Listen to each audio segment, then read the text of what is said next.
Do you know the term agree to disagree has religious origins? Hi, I'm Jeremy. I'm a deep skeptic, also a pastor.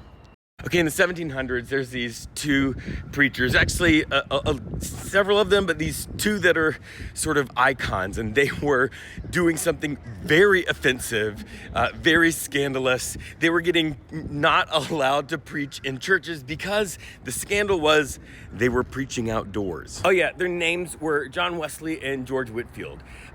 George Whitefield was a great preacher. John Wesley was adequate, but he was a better movement maker.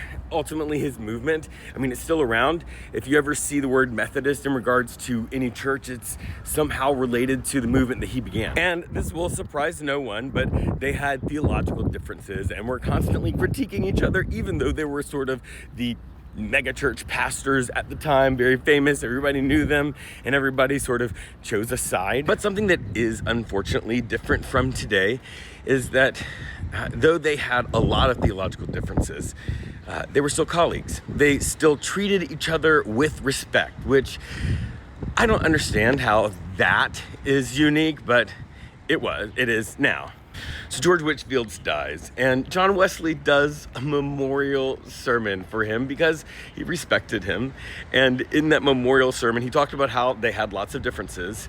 And he said, there are many doctrines that are of a less essential nature. And in those, we can think and let think, agree to disagree. And if you look in the Oxford English Dictionary, that's credited with John Wesley making this phrase, agree to disagree, which might be instructive.